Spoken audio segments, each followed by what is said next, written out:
Welcome friends to our second episode of the YouTube channel. So financial literacy को आगे बढ़ाते हुए आज हम बात करेंगे comparison of various investment avenues की।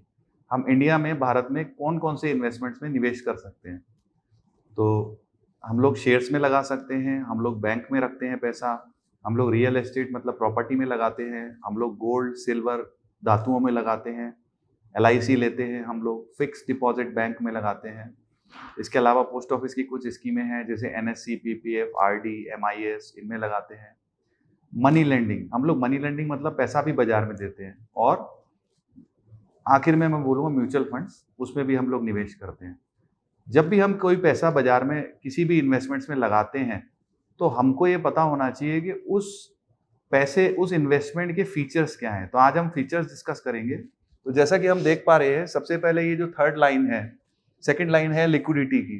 तो लिक्विडिटी की अगर हम लाइन देखेंगे तो आपको जहाँ क्रॉस नजर आ रहा है, देखिए रियल एस्टेट में क्रॉस नजर आ रहा है। तो रियल एस्टेट में लिक्विडिटी की प्रॉब्लम है। अगर मुझे एकदम से पैसे की जरूरत पड़ जाए, 50,000 रुपए देने हैं किसी को, तो क्या मैं बोल सकता हूँ नहीं भाई मेरी 1 गज जमीन ले लो, और क्या उसका पैसा हाथों हाथ आ जाएगा? तो लिक्विडिटी की प्रॉब्लम तो वहां पे है। इसी तरह से जब हम देखेंगे LIC, तो IRDA के एक नियम है जिसके तहत LIC मतलब इंश्योरेंस जितनी भी होती है, इंश्योरेंसेस का 5 साल से पहले लॉक इन होता है, उसमें से मैं पैसा चाह के भी नहीं निकाल सकता। तो वहां पे भी एक लॉक इन होता है।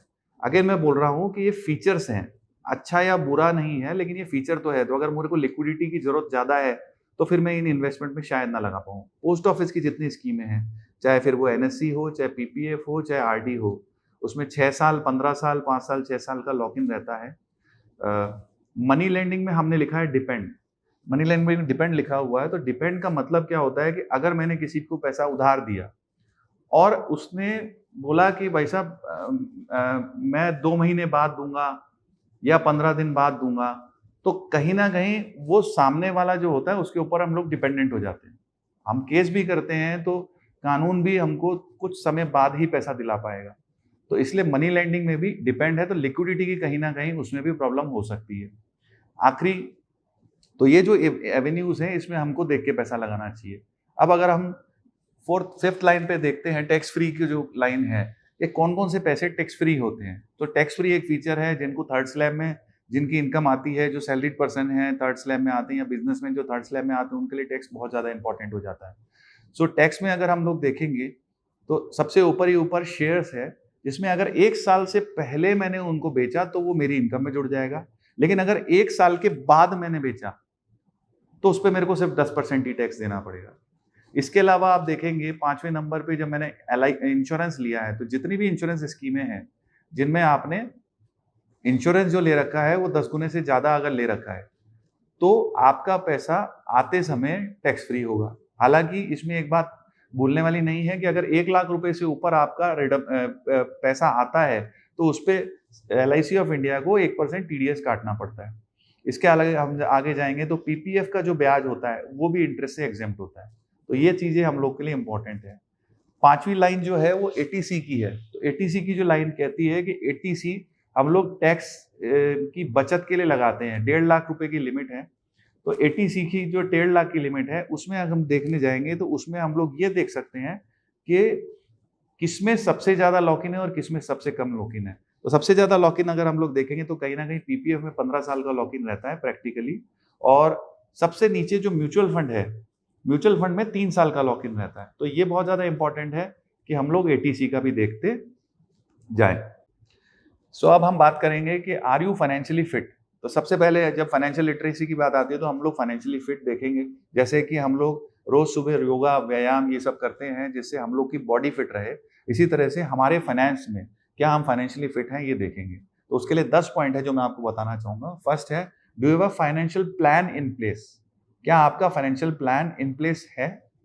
Second, do you save at least 10 to 30% of your income. तो इसके लिए मैं आपको बताना चाहूंगा कि इंडिया की एवरेज सेविंग्स रेट जो है वो 30% है।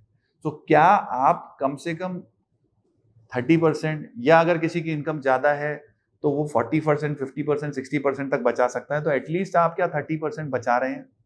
थर्ड है, you have an emergency fund. अभी जैसे कोविड आया या और भी कोई इमरजेंसी सिचुएशन आ जाती है, तो उसके लिए क्या आपके पास फैमिली के लिए इमरजेंसी फंड है जो आपको कम से कम 3 से 6 महीने आपकी फैमिली को सपोर्ट कर दे? वो होना भी बहुत ज़रूरी है। ये एक फाइनेंशियली फिट होने के लिए ज़रूरी होता है। Is the emergency corpus liquid? अब आपने कहीं इमरजेंसी फंड ऐसे तो नहीं लगा रखा जो आपको ज़रूरत पड़ने पे मिलेगा ही नहीं, तो वो भी बहुत ज़्यादा इंपॉर्टेंट है। फिफ्थ है कि is your insurance and investment separate? देखिए, कई लोग जो होते हैं इंश्योरेंस को एज एन इन्वेस्टमेंट मान के ले लेते हैं। सो आई वुड सजेस्ट कि इंश्योरेंस और इन्वेस्टमेंट सेपरेट होना चाहिए, बिकॉज क्या होता है कि इंश्योरेंस में जैसे अभी प्रीवियसली हमने डिस्कस किया था कि पहला तो उसमें लॉक इन पीरियड होता है 5 ईयर्स का on a minimum side, then हो सकता है कि उसकी रिटर्न्स जो है वो मीडियोकर हो सकती है। सो वो भी इंपॉर्टेंट है कि हम लोग अपने इन्वेस्टमेंट्स को और इंश्योरेंसेस को सेपरेट कर सकते हैं। Six point is, are you investing for your financial goals? क्या आप अपने फाइनेंशियल गोल्स, जैसे कि मेरा गोल हो सकता है बच्चे की शादी, मेरा गोल हो सकता है उनकी एजुकेशन, मेरा गोल हो सकता है घर बनाना, फॉरेन ट्रिप, कुछ भी मेरा गोल हो सकता है, तो क्या मैं अलग अलग गोल्स के लिए अलग अलग इन्वेस्टमेंट कर रहा हूँ? सेवंथ जो होता है, are you investing enough for your child future?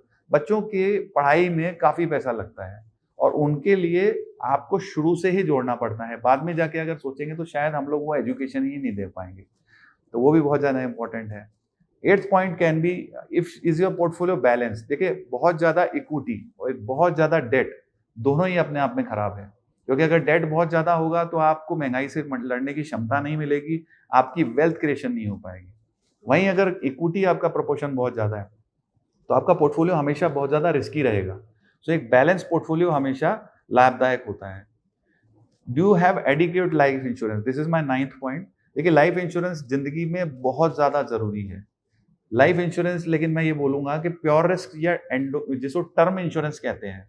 For example, एक 30 साल का आदमी अगर अपनी जिंदगी के लिए लाइफ इंश्योरेंस लेता है तो कहीं ना कहीं 9 या 10 हजार रुपए साल में वो 1 करोड़ का इंश्योरेंस आ जाता है उसको।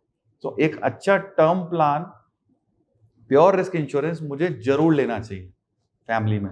And last but not least, I you aware of the taxability of your investment? देखिए, कई जने क्या होते हैं, हमको भी रोज मिलते हैं, तो कई जनों को टैक्सेबिलिटी के बारे में ज्यादा नहीं पता होता। वो बोलते हैं हमारे तो एफडी में 6% आ रहा है। कई सैलरी बड़े 30% स्लैब वाले भी आते हैं, बोलते हैं हमने तो एफडी करा रखी है, 6% पे हमने एफडी करा रखी है और अच्छा मिल रहा है। बाद में जब वो रिटर्न्स भरने आते हैं और जब उनका टैक्सेशन, वो बोलते हैं ये टैक्स कैसे आ गया, तो बाद में जाके उनको कईयों को पता लगता है कि भाई एफडी पे तो टैक्स था, तो हम बाकी 10% बैंक ने काट लिया, 20% आपको जेब से देना पड़ता है।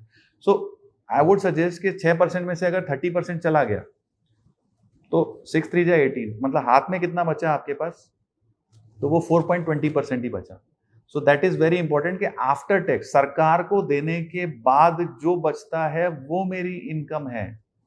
जो इनकम मेरे को मिल रही है वो नहीं है। पहले आप उसमें से टैक्स हटाइए, और मैं तो ये भी बोलूंगा आप इन्फ्लेशन या महंगाई को भी हटाइए। उसके बाद अगर आपका पैसा पॉजिटिव है तो वो आपकी इनकम है, अदरवाइज नहीं है। अब इन 10 पॉइंट्स में आप अपने आप को पॉइंट दीजिए। अगर 9 से 10 आया तो आप हेल्दी हैं, अगर 6 से 8 आया तो हेल्दी है, लेकिन आपको थोड़ा सा एफर्ट करना है कि आपके फाइनेंशियल प्लान को और हेल्दी बनाया जाए। 3 से 5 है तो सिचुएशन बड़ी अलार्मिंग है, और 0 से 2 है तो बहुत इमरजेंसी है कि आपको जल्दी शुरू करना पड़ेगा अपने आप को फाइनेंशियली फिट बनाना।